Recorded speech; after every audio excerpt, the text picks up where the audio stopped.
Hello दोस्तों, स्वागत है आपका हमारे YouTube channel target exam only पर। और जैसे कि आप सभी जानते हैं, यूपी डीएलएड थर्ड सेमेस्टर वाले बच्चों के लिए हम लेके आए हैं निपुण बैच लेके आए हुए हैं। ठीक है, क्या लाए हैं? हम निपुण बैच लेके आए हैं और ये बैच आपके लिए एकदम से फ्री लाया गया है। और इसकी क्लासेस जो हैं 25 जुलाई से स्टार्ट हो गई हैं। तो जल्द से जल्द हमारे इस निपुण बैच से जुड़ जाइए ताकि डीएलएड में आप एक अच्छा स्कोर प्राप्त कर सकें। इस बैच में हम आपको कम समय में बहुत अच्छे से तैयारी किस तरीके से आप करेंगे, इसके लिए हम यहाँ पर आपको बताएंगे। ठीक है, और यहाँ पर हम सारी कंटेंट हमारा ऐसा ही होगा आपके लिए कि आप कम समय में अच्छे से अच्छे जो हैं अपनी प्रिपरेशन कर सकें। ठीक है, तो टीचर आपको पता है रंजीत सर आपको मैथ्स पढ़ाएंगे और मैं आपको पेपर फर्स्ट पढ़ाऊंगी शैक्षिक मूल्यांकन वाला, और अंजलि मैम आपको संस्कृत पढ़ा रही हैं। ठीक है, तो सभी टीचर जो हैं अपने सब्जेक्ट में बहुत ही मेहनत कर रहे हैं और आपको मेहनत यहाँ पर करनी है हमारे साथ साथ। ठीक है, हम जो क्लासेस ले रहे हैं उसको रेगुलर देखिए और क्या कहे हैं आप इसमें की पॉइंट्स इसके उठाकर आप नोट्स बनाइए। ठीक है, आप जो है नोट्स बनाएंगे तो इससे आपको क्लास में देखते देखते जो है और लिखते लिखते काफ़ी चीज़ें तैयार हो जाएंगी। और पेपर टाइम आपको उन की पॉइंट्स को क्या है केवल पढ़ना है। ठीक है, तो वैसे तो हम आपको पीडीएफ भी देंगे। आप हमारे पीडीएफ जो है हमारा टेलीग्राम अभी तो चल नहीं रहा है, पता नहीं कुछ गड़बड़ी आ गई है उसमें, तो आप हमें हमारे कॉन्टैक्ट नंबर पर कॉल करके पीडीएफ व्हाट्सएप पर ले सकते हैं। ठीक है, तो चलिए यहाँ स्टार्ट कर देंगे हम अपनी क्लास को। यहाँ पर तो आपको पता ही है कि ये हमारा बैच थर्ड सेमेस्टर वाले बच्चों को ध्यान में रखते हुए लाया गया है। तो जल्द से जल्द हमारे इस बैच से जुड़ जाइए, निपुण बैच से, और जहाँ से जहाँ लोगों को हमारे निपुण बैच को शेयर कीजिए, अपने दोस्तों को शेयर कीजिए ताकि वो भी जो डीएलएड कर रहे हैं वो भी अपना कम समय में एक अच्छे तरीके से जो है तैयारी कर सकें। ठीक है, तो ये आपका प्लेटफॉर्म जो है बहुत ही अच्छा आपको बताएगा कि किस तरीके से आप अपनी जो है बीटीसी में थर्ड सेमेस्टर की प्रिपरेशन करें। ठीक है, चलिए स्टार्ट करते हैं आज की क्लास हम अपनी। तो एक बार मैं आपको बता दूं, यूपी डीएलएड थर्ड सेमेस्टर और विषय का नाम क्या है, शैक्षिक मूल्यांकन क्रियात्मक शोध एवं नवाचार। ठीक है, इस सब्जेक्ट का पूरा नाम है ये शैक्षिक मूल्यांकन क्रियात्मक शोध एवं नवाचार। इसे आप ईडीओ 5 कहेंगे। क्या कहेंगे? ईडीओ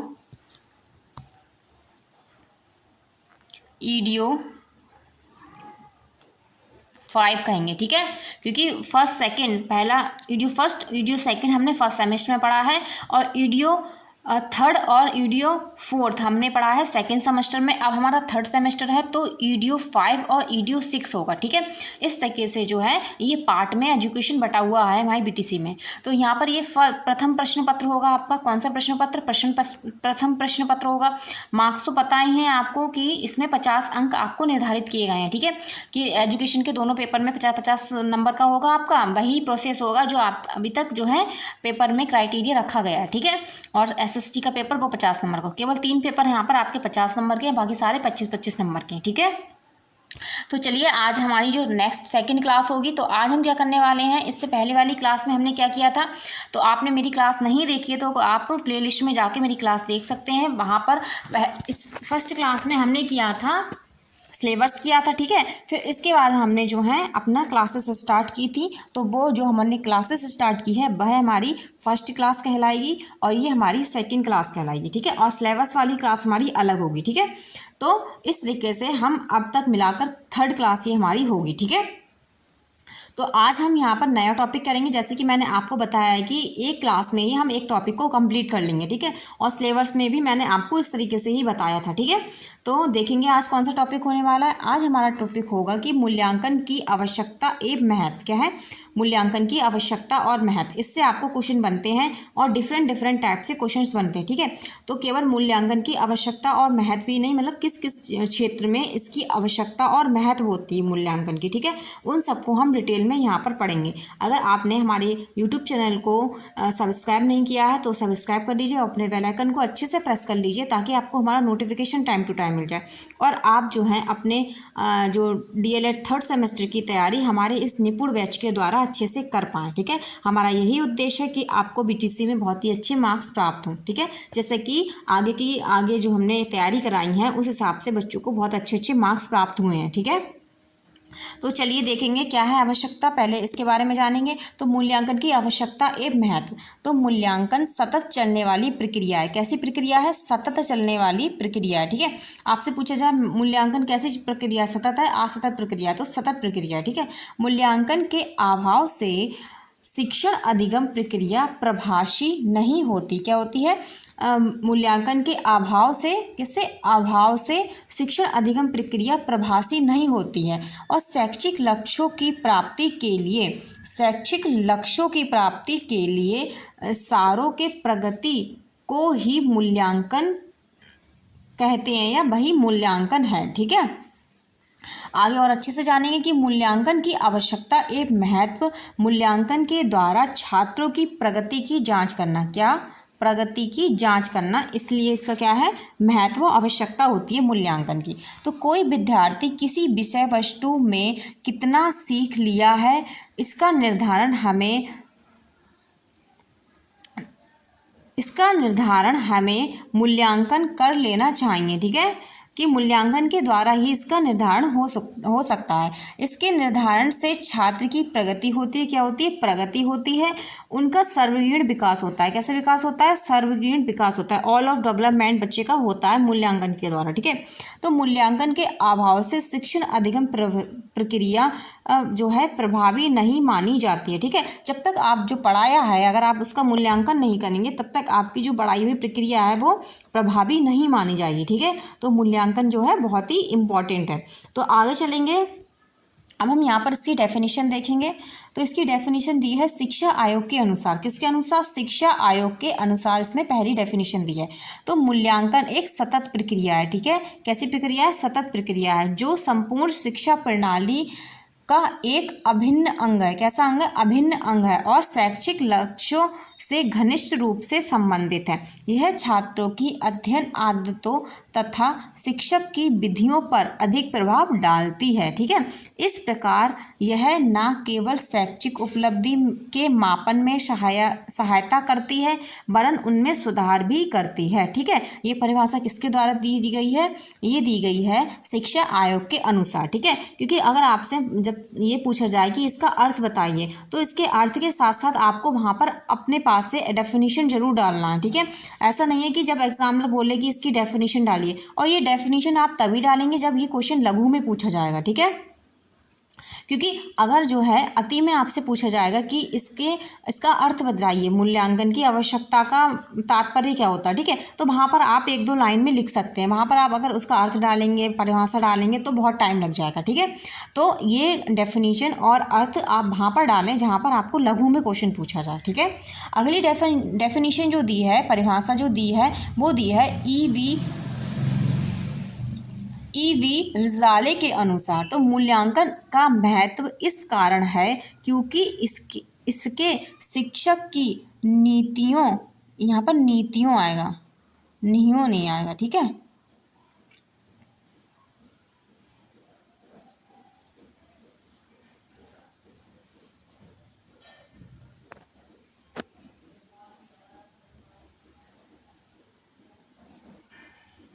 ठीक है, नीतियों में परिवर्तन करके और शिक्षा के नवीन योजनाओं के निर्मित करने में आवश्यकता पड़ती है। ठीक है, तो ये ईवी रिजाले के अनुसार कहा गया है। ठीक है, तो आगे चलते हैं, आगे देखेंगे। यहाँ पर आप अर्थ और डेफिनेशन समझ गए होंगे कि इसका आवश्यकता और महत्व में इसके अर्थ और डेफिनेशन क्या है। तो अब हम आगे चलेंगे, देखेंगे कि कहाँ कहाँ पर मूल्यांकन की आवश्यकता और महत्व होती है। तो उनमें हम इन की पॉइंट्स को पढ़ेंगे। शैक्षिक रूप में मूल्यांकन की आवश्यकता क्या होती है, और प्रशासनिक कार्य हेतु मूल्यांकन की आवश्यकता, फिर सामाजिक दृष्टिकोण से मूल्यांकन की आवश्यकता क्या होगी, फिर मूल्यांकन की शैक्षिक अनुबंधन में आवश्यकता क्या होगी। ठीक है, यही आपको सिलेबस में दिए हुए हैं। और शैक्षिक मूल्यांकन, जो शैक्षिक रूप से मूल्यांकन की आवश्यकता होती है, इसके अंतर्गत जो है कक्षा में मूल्यांकन की आवश्यकता और फीडबैक वगैरह, ये सारे आपके इसमें आएंगे। ठीक है, तो इन चारों को हम अच्छे से डिटेल में इस क्लास में जानेंगे। तो इन्हीं आवश्यकताओं से आपको पेपर में क्वेश्चन आता है।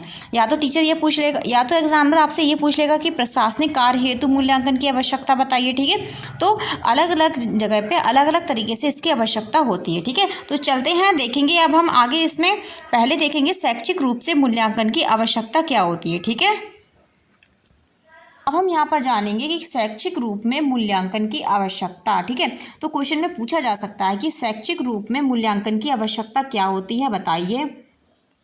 या आगे हम और जाएंगे कि प्रशासनिक रूप में मूल्यांकन की आवश्यकता। ये सारे आपके टॉपिक है, मैंने आपको सिलेबस में बताया था कि आवश्यकता में कौन कौन सी चीज़ें हैं। ठीक है, तो उन्हीं सबको हम डिस्कशन करेंगे। तो पहला इसमें दिया है शिक्षा की गुणवत्ता मूल्यांकन की गुणवत्ता से प्रत्यक्ष रूप से संबंधित है। कैसे प्रत्यक्ष रूप से संबंधित है? मूल्यांकन एक सतत चलने वाली प्रक्रिया है जो समग्र रूप से समाज पर व्यापक प्रभाव की अपनी क्षमता के कारण शैक्षिक प्रक्रिया में विशिष्ट महत्व रखती है। ठीक है, तो अगला दिया है कि शैक्षिक मूल्यांकन मुख्य रूप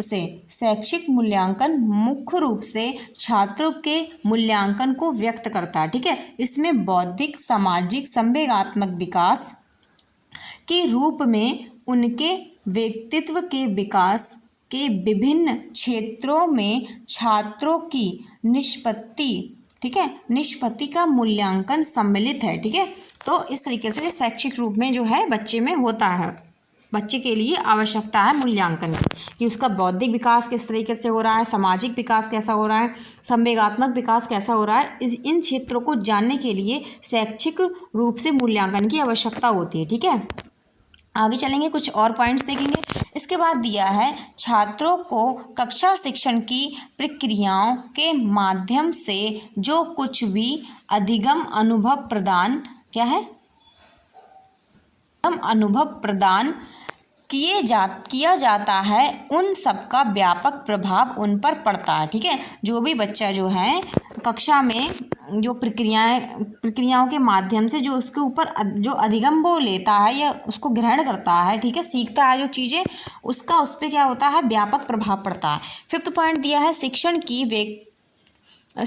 की गुणवत्ता, पाठ्यक्रम संबंधी सामग्री और शैक्षिक तकनीकी एवं विद्यालय का आधारभूत ढांचा आदि सभी छात्रों के अधिगम को प्रभावित करते हैं और उनके ज्ञान एवं अनुभवों में वृद्धि करते हैं। किसमें? ज्ञान और अनुभवों में वृद्धि करते हैं। ठीक है, 6 पॉइंट दिया है कि मूल्यांकन एक सतत एवं व्यापक प्रक्रिया है। शिक्षा प्रक्रिया के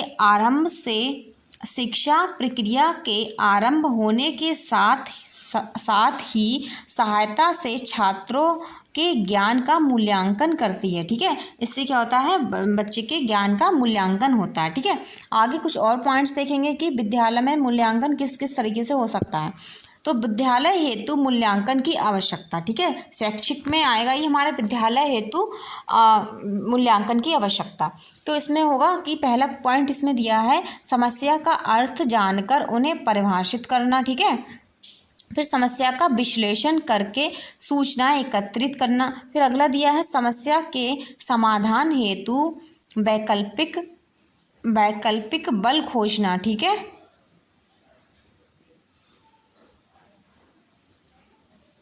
वैकल्पिक बल खोजना। ठीक है,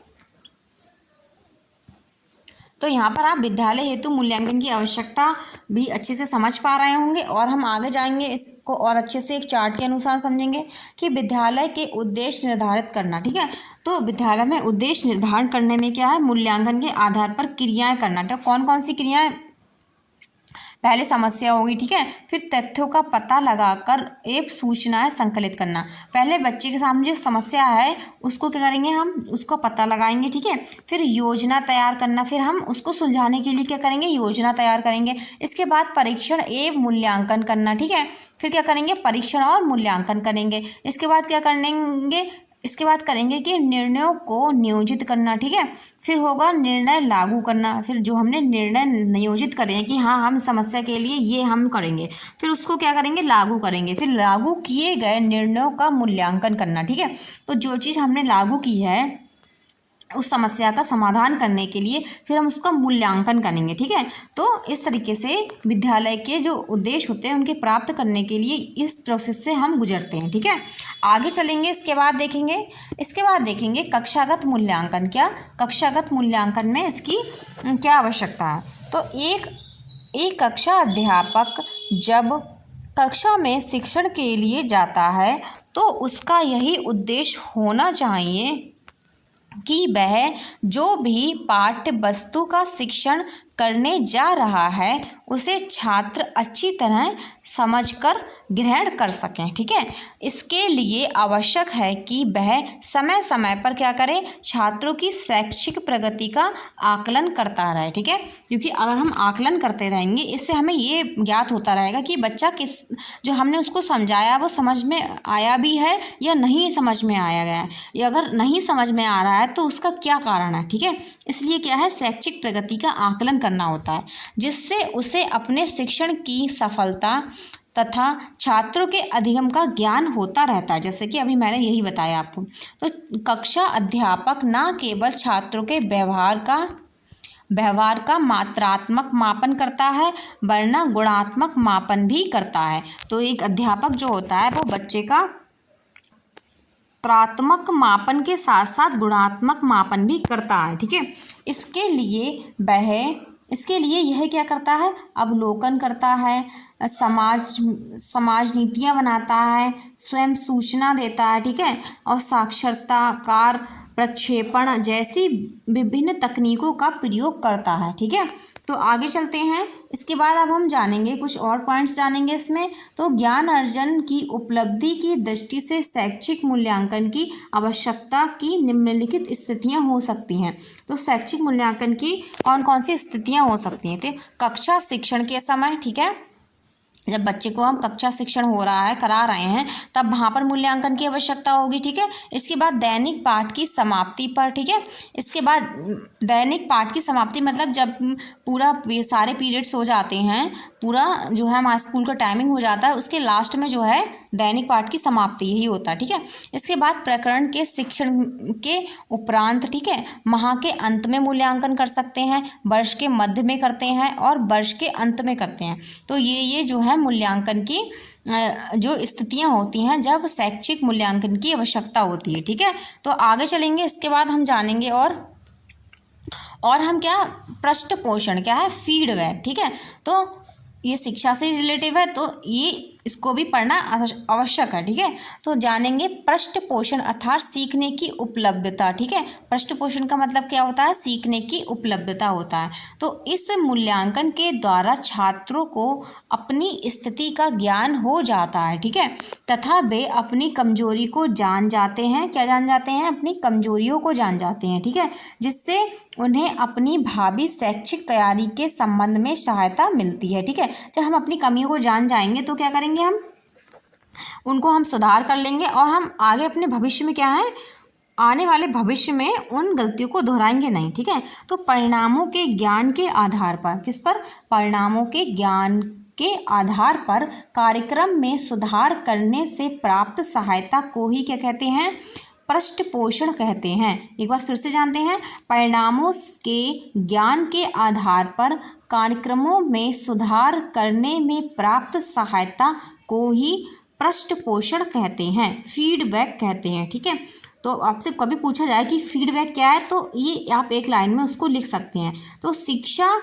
में गुणवत्ता की दृष्टि से पृष्ठ पोषण प्रविधि की आवश्यकता सुनिश्चित होती है। पृष्ठ पोषण मुख्यतः 2 प्रकार के कार्य करता है। ठीक है, जो पृष्ठ फीडबैक होता है 2 प्रकार के कार्य करता है। पहला इसमें क्या है कि यह छात्रों के अध्ययन करने से संबंधित उपयोगी निर्देशन प्रदान करता है। ठीक है, सेकंड इसमें है, यह छात्रों को भावी अध्ययन के लिए अभिप्रेरणा प्रदान करता है। ठीक है, तो ये 2 जो हैं प्रकार होते हैं जब फीडबैक की आवश्यकता होती है। ठीक है, तो क्लास अच्छी लग रही है, केवल देखते ही ना जाएं, लाइक शेयर एंड सब्सक्राइब भी करते रहिए और अपने बेल आइकन को अच्छे से प्रेस कर लीजिए ताकि आपको हमारी नेक्स्ट क्लास का नोटिफिकेशन मिल जाए और आप हमारी क्लास में टाइम से आ सकें, क्योंकि अब पेपर के लिए ज़्यादा समय नहीं बचा है। तो आप अभी से अगर अभी आप अगर अभी आप लापरवाही करेंगे तो आप इसको अच्छे से पास नहीं कर पाएंगे, ठीक है।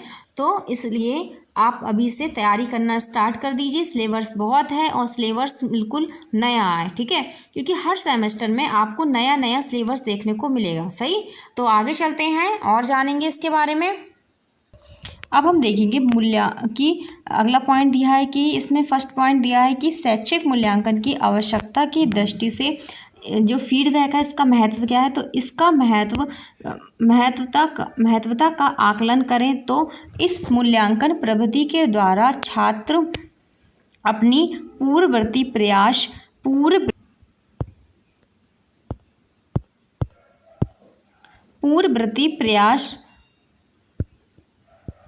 प्रयास अपनी सफलता असफलता के ज्ञान के आधार पर ही अपनी आगामी क्रियाओं का सही ढंग से नियोजन कर सकते हैं, ठीक है। क्योंकि जब तक छात्र अपनी कमियों का सही ज्ञान नहीं होता तब तक वह उसे दूर करने का प्रयास नहीं कर सकता है, ठीक है। तो जब तक हमें अपनी कमियों का ज्ञान नहीं होगा तब तक हम उसे दूर नहीं कर पाएंगे। क्या नहीं कर पाएंगे? उन कमियों को हम दूर नहीं कर पाएंगे। सही, आगे देखेंगे। इसके बाद यह ज्ञान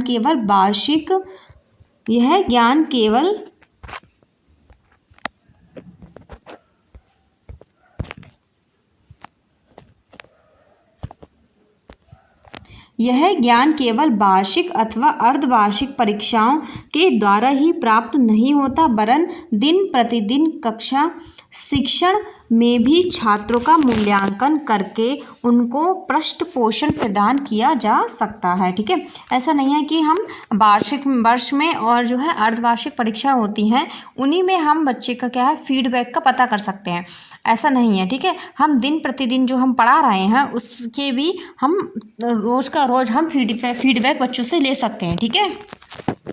तो आगे चलते हैं। इसके बाद आगे देखेंगे अगला पॉइंट क्या। तो अब हम चलते हैं, यहाँ पे फर्स्ट पॉइंट समझ गए होंगे, अब सेकंड पॉइंट की तरफ चलते हैं।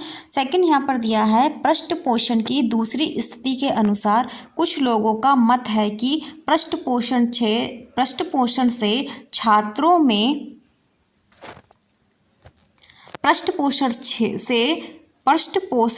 छात्रों में अभिप्रेरणा बढ़ती है। क्या बढ़ती है? अभिप्रेरणा बढ़ती है। जबकि कुछ अन्य मत अनुसार पृष्ठ पोषण से अभिप्रेरणा में कमी आती है, ठीक है। कुछ लोगों का कहना है कि पृष्ठ पोषण से अभिप्रेरणा बढ़ती है और कुछ का कहना है पृष्ठ पोषण से अभिप्रेरणा में कमी आती है। वास्तव में देखा जाए तो सभी के व्यक्तित्व एक जैसा नहीं होता। क्या होता है? सभी का व्यक्तित्व एक जैसा नहीं होता है। जरूरी नहीं है कि जो एक के लिए उपयुक्त हो वही दूसरे के लिए हो, ठीक है। इसलिए अध्यापकों को मूल्यांकन के परिणामों का पृष्ठ पोषण के रूप में प्रयोग करते समय छात्रों के व्यक्तित्व का भी ध्यान रखना चाहिए। ऐसा नहीं है कि आपको पता ही है सभी लोग क्या होते हैं, कुछ ना कुछ अलग अलग सभी में क्वालिटीज़ होती हैं, ठीक है। जैसे आप घर में 4 भाई बहन हैं तो 4 भाई बहन में चारों भाई बहन एक जैसे नहीं होंगे। जो आप चारों भाई बहन होंगे कुछ ना कुछ आप में अंतर पाया जाएगा, ठीक है। तो ऐसे ही क्लास में होता है। क्लास में तो बहुत सारे ही बच्चे होते हैं, तो सारे बच्चों को अलग अलग तरीके से उनका जो मूल्यांकन अगर शिक्षक कर रहा है तो उनके व्यक्तित्व को भी ध्यान में रखते हुए करना चाहिए, ठीक है। अगले पॉइंट की तरफ चलते हैं। अगला 3rd नंबर दिया है कि पृष्ठ पोषण प्रविधि छात्रों के लिए ही नहीं वरन अध्यापकों के शिक्षण कार्य में सुधार की दृष्टि से महत्वपूर्ण है, ठीक है। तो पृष्ठ पोषण फीडबैक जो होता है केवल बच्चों के लिए नहीं होता, शिक्षकों के लिए भी होता है, ठीक है। उसे अपने शिक्षण कार्य की कमियों का ज्ञान हो जाता है, ठीक है। अगर बच्चा नहीं समझ पा रहा है तो टीचर को भी ये ज्ञात हो जाएगा, अगर वो फीडबैक ले रहा है कि हाँ उसने क्या कमी की है कि जिस वजह से बच्चा नहीं समझ पाया, तो वो उन कमियों को भी दूर करेगा जिससे वह अपनी पाठ्य योजना, शिक्षण सामग्री आदि में आवश्यक सुधार करता है, ठीक है।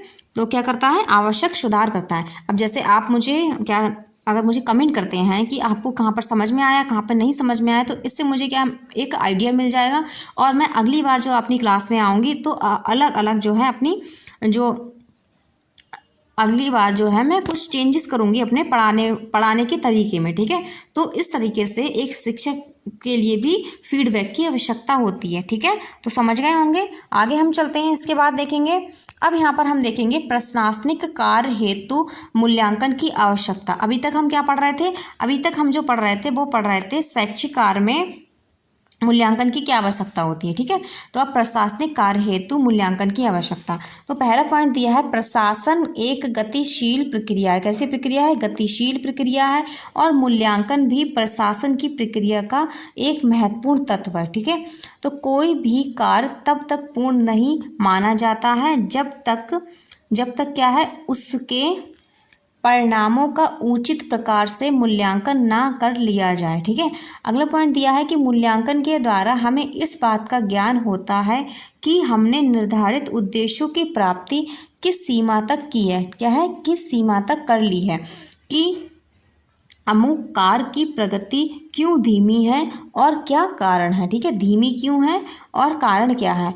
हमें उस कार्य को सफलता नहीं मिली, जिस कार्य में हमें सफलता नहीं मिलती है, तो मूल्यांकन के द्वारा हम ये पता लगा सकते हैं कि उसमें हमने क्या कमी की थी और किस जो है उसकी प्रगति धीमी क्यों रही और क्या कारण थे उसके, ठीक है। इन सब का हम पता लगा सकते हैं।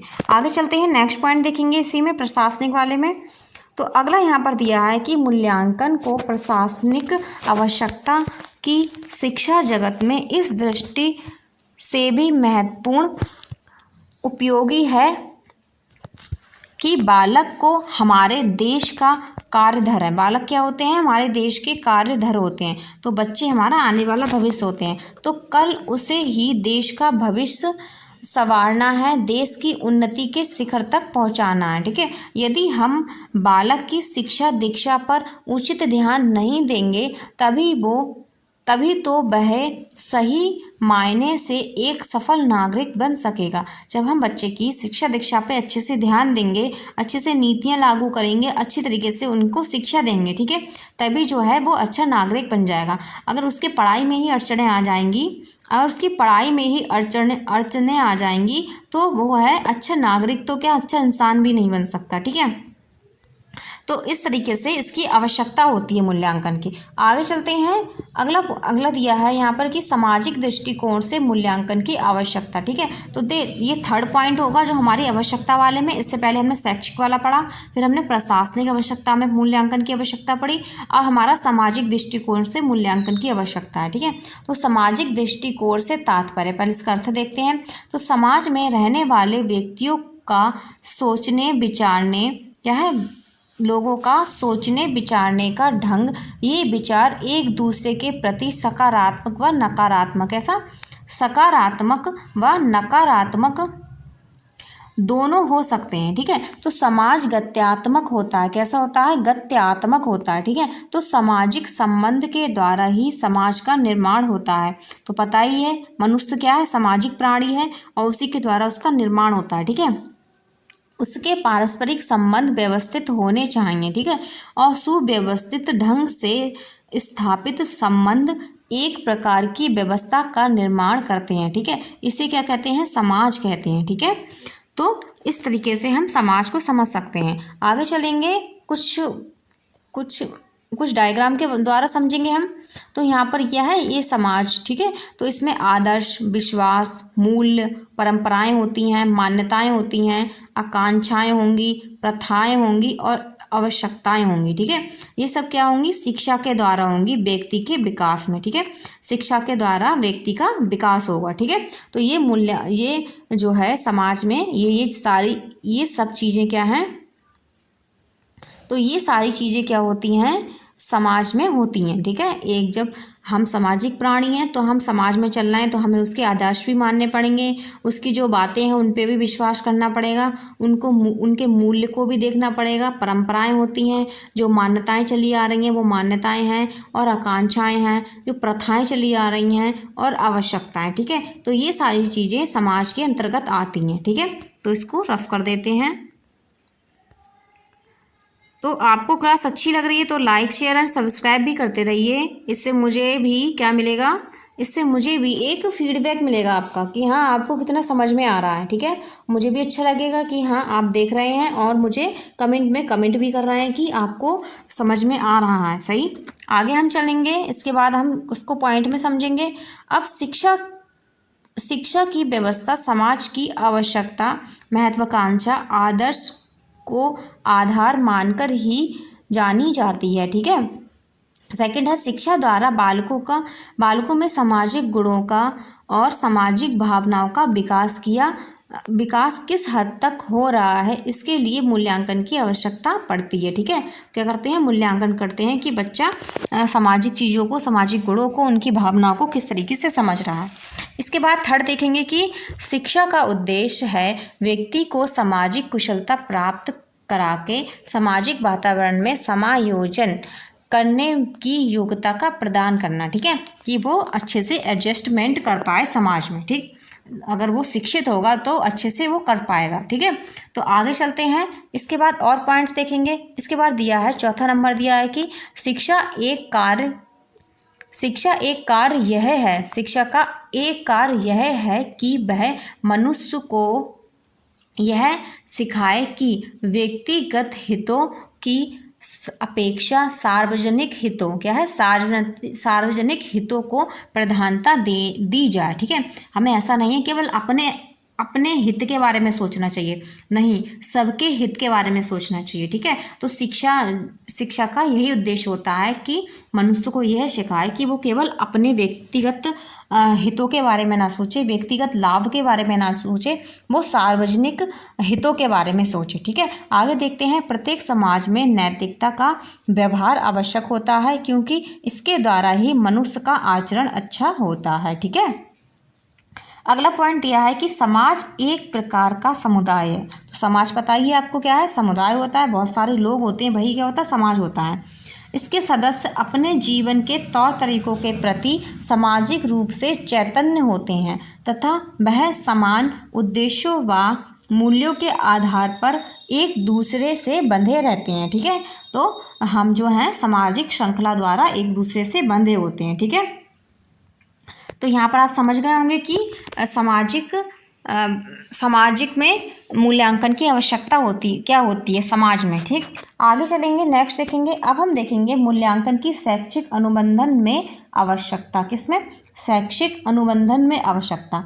शैक्षिक अनुबंधन मतलब कि रिसर्च में। ठीक है, क्या आवश्यकता है इसकी, तो शैक्षिक जगत की नवीन धारणाएं, प्रविधियाँ और प्रणालियों और नूतन शाखाओं का उद्गम अनुसंधान से हुआ है। ठीक है, आपको पता ही है कि कितनी चीज़ें वैज्ञानिक ने आज रिसर्च कर ली है, कहाँ तक हम पहुँच गए हैं। ठीक है, तो अंग्रेजी भाषा का शब्द रिसर्च 2 शब्दों से बना है। अनुसंधान का मतलब क्या होता है, रिसर्च होता है। तो रिसर्च कितने शब्दों से बना है, 2 शब्दों से बने हैं, री तथा सर्च। ठीक है, री तथा सर्च से मिलकर बना है, जिसका अर्थ क्या होता है, पुनः खोजना तथा खोज की प्रवृत्ति। ठीक है, अर्थात किसी घटना के विषय में अन्वेषण करना। ठीक है, किसी घटना के विषय में क्या करना, रिसर्च करना। ठीक है, तो यहाँ पर आप समझ गए होंगे कि रिसर्च क्या है, 2 शब्दों से मिलकर बना है, री प्लस सर्च, और इसका अर्थ भी अच्छे से समझ गए होंगे। अब हम आगे चलते हैं, आगे देखेंगे इसके बारे में। और इसके बाद दिया है अनुसंधान, रिसर्च का वर्ण व्याख्यान से स्पष्ट है कि शैक्षिक दृष्टि से अनुसंधान कितना महत्वपूर्ण है। बिना अनुसंधान के शिक्षा के सैद्धांतिक पक्ष को मजबूत नहीं किया जा सकता है। ठीक है, विद्यालय के दैनिक कार्य, संगठन, संचालन, शिक्षण प्रक्रिया, शिक्षण पद्धतियों एवं मूल्यांकन प्रविधियों में किस प्रकार सुधार किया जा सकता है, इन सब की जानकारी हमें अनुसंधान के द्वारा होती है। ठीक है, रिसर्च के द्वारा होती है। तो एजुकेशनल रिसर्च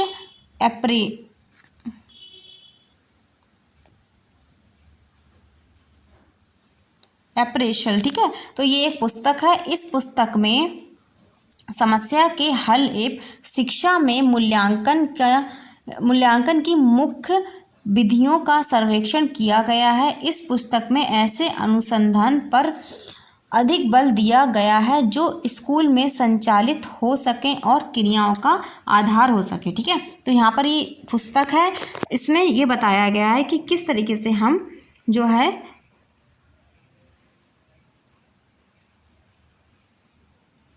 किस तरीके से हम मूल्यांकन में नई नई विधियों का सर्वेक्षण कर सकते हैं। ठीक है, तो यहाँ पर ये भी आप समझ गए होंगे। अब हम आगे चलते, अब यहाँ पर जो है आप ये भी समझ गए होंगे। तो यहाँ पर हमारी क्लास कंप्लीट होती है। हमने जो मूल्यांकन की आवश्यकता और महत्व थी वो सारे कर लिए हैं।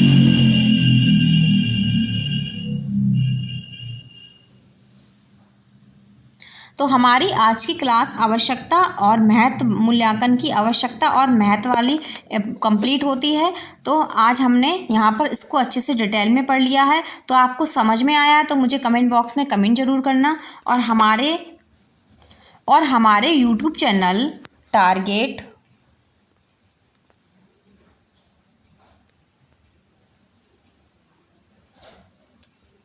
एग्ज़ाम